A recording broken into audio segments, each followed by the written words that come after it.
2022년 부활주일 아침 우리에게 주시는 하나님 말씀은 고린도전서 15장 19절부터 22절입니다.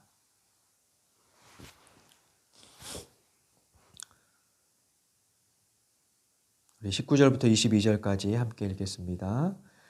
만일 그리스도 안에서 우리가 바라는 것이 다만 이 세상의 삶뿐이면 모든 사람 가운데 우리가 더욱 불쌍한 자이리라. 그러나 이제 그리스도께서 죽은 자 가운데서 다시 살아나사 잠자는 자들의 첫 열매가 되셨도다. 사망이 한 사람으로 말미암았으니 죽은 자의 부활도 한 사람으로 말미암는도다. 아담 모든 사람이 죽은 것 같이 그리스도 안에서 모든 사람이 삶을 얻으리라. 아멘.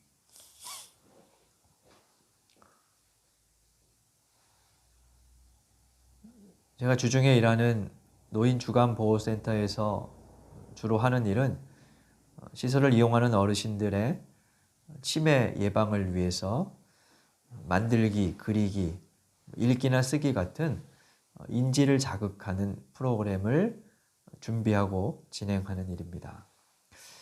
그 중에 만들기나 그리기 같은 것은 가급적 계절에 어울리는 활동들을 찾아 하려고 합니다. 그런데 그러다 보니까 그런 것을 일주일에 4-5개씩 찾아 만드는 것이 만만치는 않습니다. 다행히 요즘은 다른 달에 비해서 소재를 쉽게 찾을 수 있습니다. 그것은 사방에 피어나는 꽃을 매개로 여러 활동을 할 수 있기 때문입니다. 그야말로 4월 그리고 5월은 수많은 꽃들이 각축하듯 자태를 뽐내며 피어나서 여기저기 다니며 꽃을 발견하는 기쁨이 있는 계절입니다. 그러나 그 꽃도 한 시절을 향유하다 이내 사라져 버릴 것입니다. 한편 우리는 4월의 중턱에서 죽음의 심연을 뚫고 피어나 영원히 지지 않는 꽃으로 오신 예수님을 발견합니다. 노래하는 시인으로 불리는 홍순관님의 4월의 꽃이라는 시가 있습니다. 그는 이 시에서 이런 노래를 부릅니다. 겨울꽃처럼 오신 분, 한 아이가 이 세상 전체로 피어납니다. 그 꽃은 사랑으로 인해 피었고 핀 꽃은 끝나지 않은 사랑 때문에 죽었습니다. 꽃이 지는 날 이 세상은 이내 겨울이 되었고 그 꽃은 다시 피어나 세상 전체를 꽃피웠습니다. 시인은 예수님을 사랑으로 피어난 꽃에 비유합니다. 성탄의 계절인 겨울에 태어난 그 꽃은 결국 사랑 때문에 죽었지만 4월에 꽃으로 다시 피어나 세상 전체를 환하게 꽃 피워 내셨다고 노래합니다. 오늘 서신서 본문 고린도전서 15장 20절에서 바울은 예수께서 죽은 자 가운데서 처음으로 피어난 꽃이자 첫 열매라고 말합니다. 예수께서 첫 열매, 곧 첫 수확이 되셨다는 말은 이후에 그와 같은 수확이 계속 있을 거라는 거죠. 바꿔 말하면 예수를 따라 믿는 신자들도 부활할 것이라는 것을 말합니다. 21절, 22절에서 바울은 아담과 예수를 예창조와 새창조의 시작자로 보고 그들에게서 사망과 생명이 비롯되었음을 보여줍니다. 그 둘을 대조하고 있죠. 창세기에서 아담 한 사람의 범죄로 인해 사망이라는 죽음의 꽃이 모든 사람에게 피어났습니다. 반면 예수는 죽은 자 가운데서 일으켜지심으로 모두에게 생명의 꽃을 선사하셨습니다. 바울은 그 일이 첫 열매, 하나님께서 행하신 새로운 창조라고 말합니다. 그런데 죽음에서 다시 살아났던 일은 예수가 처음이 아니었습니다. 복음서에서 우리는 죽었다가 다시 살아난 사람들의 이야기를 읽게 되죠. 그 중에는 죽은 지 얼마 안 된 백부장 야이로의 어린 딸이 있었고, 아마 그보다 조금 더 시간이 흘러 장례를 위해서 관에 실려 마을을 나오던 나인성 과부의 아들이 있었습니다. 그리고 죽은 지 나흘이나 지나 이미 동굴 무덤에 안치되어 썩은 내가 나기 시작했던 나사로가 있었습니다. 이들은 모두 다시 살아났습니다. 그렇다면 이들이 부활에 있어서 예수님보다 먼저가 아닐까요? 그런데 바울은 오늘 본문에서 예수께서 부활의 첫 열매라고 합니다. 왜 이렇게 말하고 있는 걸까요? 첫 열매라는 헬라어 단어는 아파르케라는 말이라고 합니다. 이것은 전치사 아포 그리고 아르케 두 단어가 합쳐진 말인데요. 아포는 뭐뭐보다 앞선다 라는 뜻이고, 아르케는 처음, 시작 혹은 본질이라는 뜻이 있습니다. 그래서 아파르케라는 말은 보다 본질적인 것, 근원이라는 의미가 담겨 있어요. 바울이 이 단어를 예수의 부활에 쓴 것은 그 사건이 부활의 본질을 드러낸다고 보았기 때문입니다. 그에 비해 백부장의 딸이나 나사로가 살아난 것은 부활의 예표일 수는 있지만 그 본질을 옳게 보여주는 사건은 아니었다는 거죠. 그들은 죽음에서 살아났습니다. 그러나 다시 살아난 그 몸은 죽을 몸이었습니다. 따라서 어느 정도 살다가 모두 죽음을 맞이했습니다. 만일 그들 중 어느 하나가 지금까지 살아 있었다면 이스라엘 성지 순례에서 그 사람을 찾아가는 것이 아마 제1 코스가 되었을 겁니다. 그러나 그들은 모두 죽음을 맞았습니다. 그것은 부활이라기보다 소생이라고 할 수 있어요. 그에 반해 부활은 단지 죽기 이전의 삶으로 돌아가는 게 아니라 새롭게 창조되는 것이에요. 그런 의미에서 바울이 그것이 첫 열매다, 부활을 보여주는 새로운 시작, 본질이다라고 말하는 거죠. 부활하신 예수님을 만났던 제자들의 경험을 적은 복음서의 기록을 보면 부활하신 주님에게는 한마디로 설명하기 어려운 몸의 연속성과 비연속성이 있음을 알 수 있어요. 연속성이란 우리가 10년 혹은 20년 전에 알고 지냈던 사람을 아주 오랜만에 만났어도 그래서 그 10년 세월 동안 좀 달라지기는 해도 알아볼 수 있다는 것이고요. 비연속성이란 그가 성형을 하고 나타나거나 한쪽 뺨에 점을 찍고 나타나서 누군지 알아볼 수 없는 경우와 비슷하다고 할 수 있어요. 부활 후 제자들을 찾아오신 주님을 제자들이 알아보지 못한 것은 부활한 몸의 비연속성을, 후에 갈릴리 호숫가에서 음식을 나눠주시던 예수님을 알아본 것은 연속성을 보여주는 사건입니다.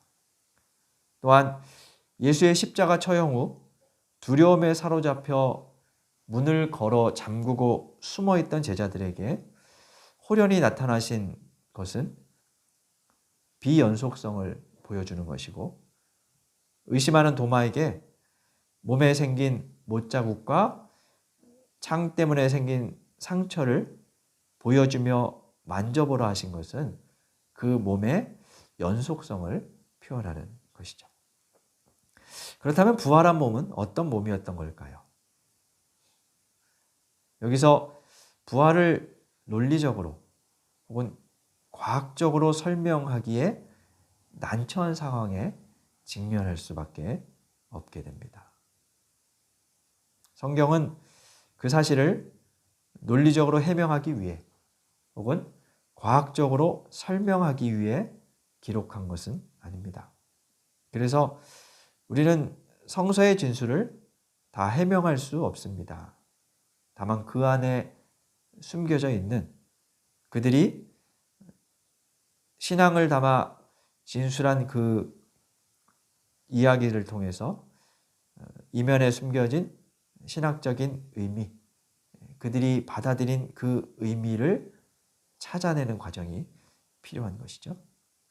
예수의 부활로 그들이 전하려고 했던 것은 죽음의 운명이 극복되었다는 것입니다. 예수님은 죽지 않는 몸을 가지고 다시 살아나셨습니다. 죽지 않는 몸이란 썩지 않는 강철을 두른 몸이 아니라 더 이상 사망의 권세 아래에 있지 않고 죽음의 지배를 받지 않는 몸을 뜻합니다. 바울이 부활을 하나님께서 행하신 새로운 창조라고 말한 것은 바로 그런 까닭일 겁니다. 한편 성서는 죽음도 물리적으로만 이해하지 않습니다. 우리는 이 부활이 죽음 후에 사후의 이야기다 라고 생각하는 그런 어떤 선입견이나 이해가 있습니다만, 사실은 산 자 같으나 죽은 자 같고, 그래서 살아있으나 산 것이 아닌 사람이 우리네 주변에는 얼마든지 있어요. 무덤은 땅에만 있는 것이 아니라는 겁니다. 의미와 희망을 상실한 모든 마음은 그래서 무덤과 같습니다. 삶을 갉아먹고 위협하는 모든 것은 무덤과 같습니다. 따라서 우리는 예수의 부활을 장차올 죽음 후에 천국에 가는 정도의 개인적 차원에 국한하지 말고 죽음의 상황 혹은 죽음보다 더한 현실에 처한 나와 이웃의 삶에 어떻게 그 부활을 의미 있는 사건으로 만들어 갈 것인지 지금 여기서 고민하고 꿈꾸며 살아야 합니다. 예언자 이사야는 예수께서 오시기 500년 전에 그와 같은 새로운 창조에 대한 꿈을 꾸었던 사람이었습니다. 그 꿈의 한 페이지인 이사야 65장 17절부터 25절을 찾아보겠습니다. 구약성경 이사야 65장 17절부터 25절입니다.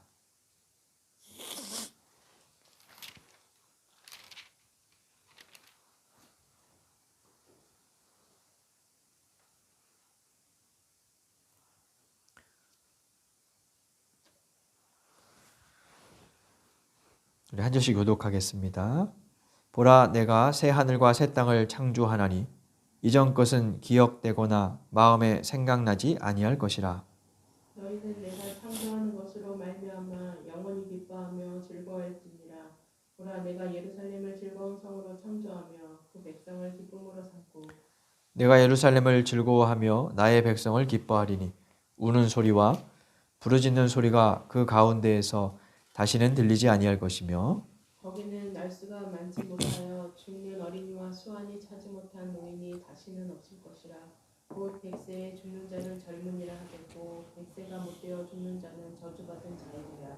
그들이 가옥을 건축하고 그 안에 살겠고 포도나무를 심고 열매를 먹을 것이며 그들이 건축한 데에 타인이 살지 아니할 것이며 그들이 심은 것을 타인이 먹지 아니하리니 이는 내 백성의 수완이 나무의 수완과 같겠고 내가 택한 자가 그 손으로 일한 것을 같이 누릴 것이며 그들의 수고가 헛되지 않겠고 그들이 생산한 것이 재난을 당하지 아니하리니 그들은 여호와의 복된 자의 자손이요 그들의 후손도 그와 같을 것임이라.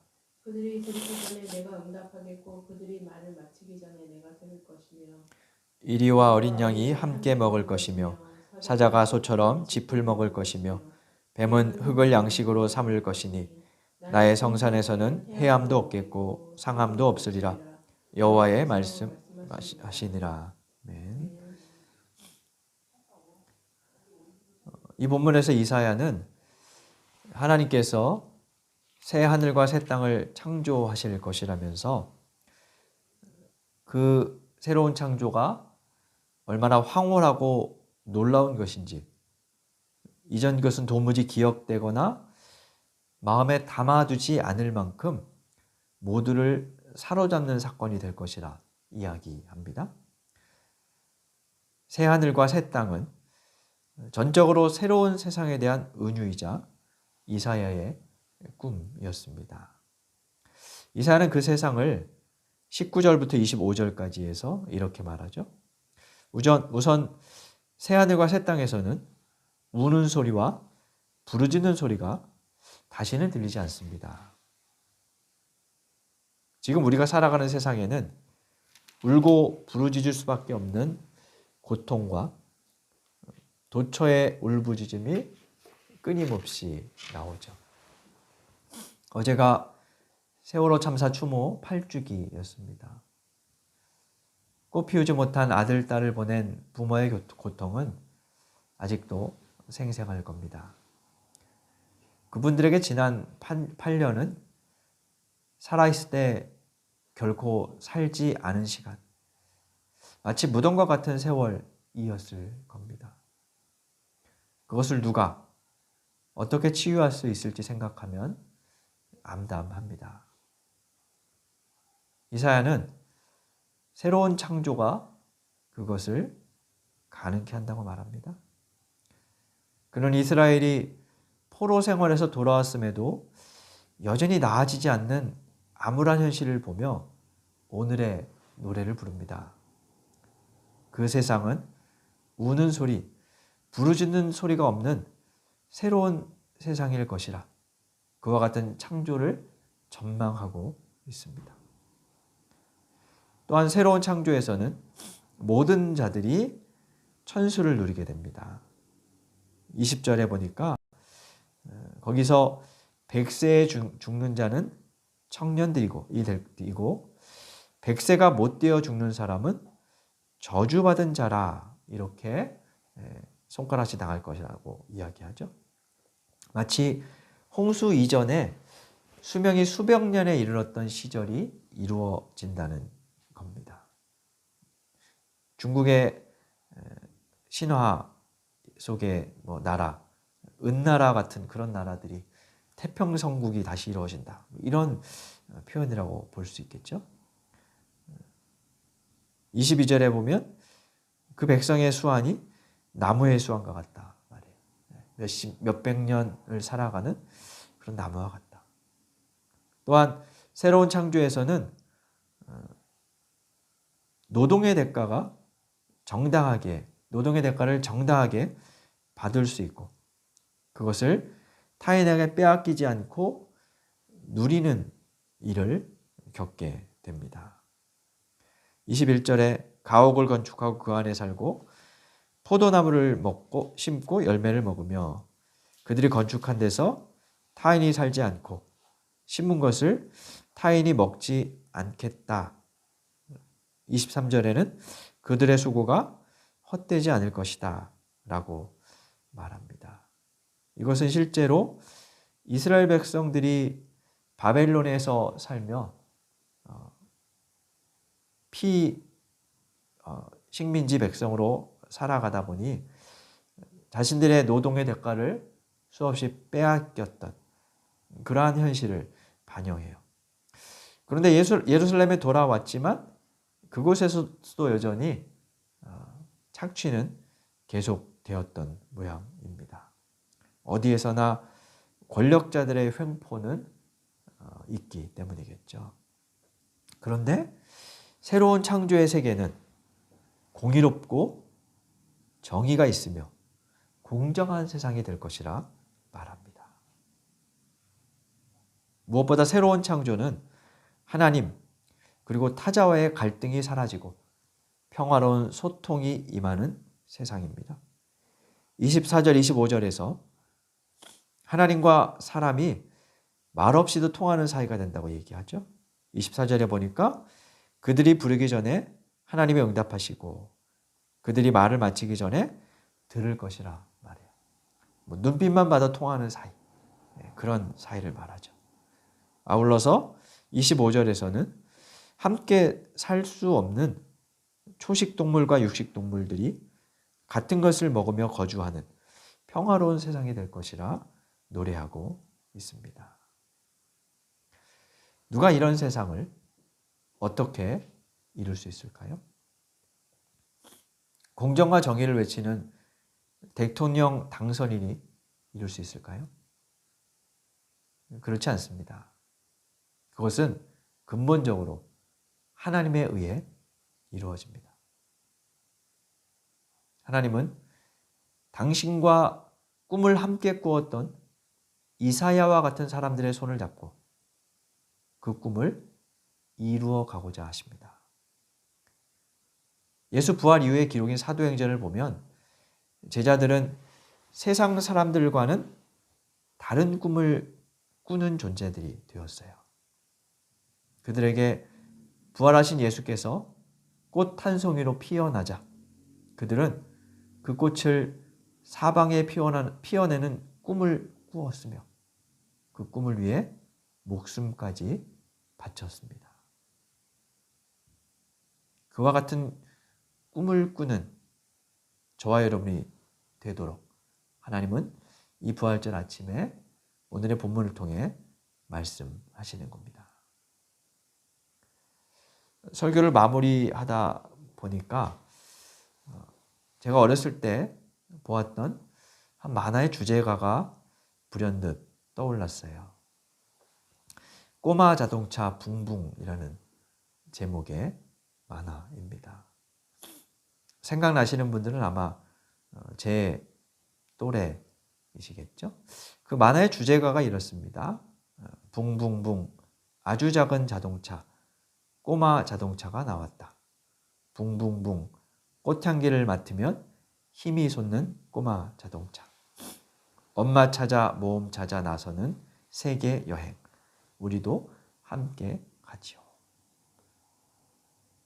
요즘은 이렇게 노래했을 것 같아요. 아이템을 모으면 힘이 솟는 꼬마 자동차. 이렇게 노래했겠죠. 그러고 보면 꽃향기를 맡으면 힘이 솟는다는 이 가사가 무척 서정적으로 들립니다. 오늘은 하나님께서 예수의 부활을 통해 그분을 꽃으로 피워내신 날입니다. 무덤 같은 인생을 살아가는 이들에게 꽃을 피워주신 날입니다. 우리에게는 바람 부는 궂은 날씨 때문에 꽃이 시드는 때도 올 것입니다. 그런 때는 아무리 희망을 가진 사람이라 할지라도 슬퍼할 수밖에 없습니다. 그래서 그런 날이 온다고 해서 나는 왜 이렇게 믿음이 없지라고 생각할 필요는 없습니다. 다만 신자는 죽음이 마지막 선언이 아니라는 것을 알기 때문에 그들이 흘리는 눈물에는 슬픔과 희망이 공존합니다. 그러므로 슬퍼하되 부활이 결국 죽음을 뒤집어 놓을 것이라는 사실을 잊지 않는 것이 중요하겠죠. 그리고 꽃향기를 맡으면 힘이 솟는다는 꼬마 자동차처럼 시들지 않는 꽃으로 피어나신 예수님의 향내를 큰 숨으로 들이마시고 기운을 회복하는 일이 필요할 겁니다.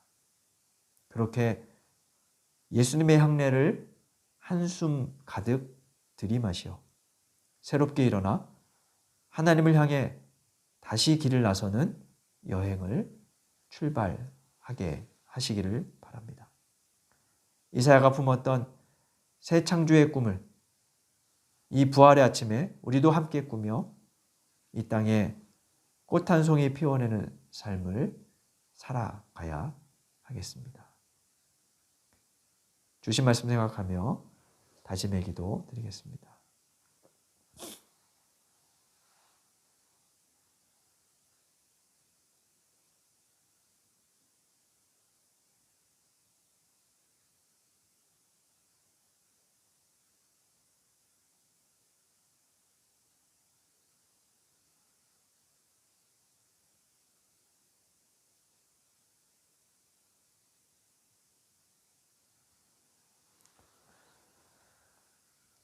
하나님, 무덤 같은 저희의 삶에 오셔서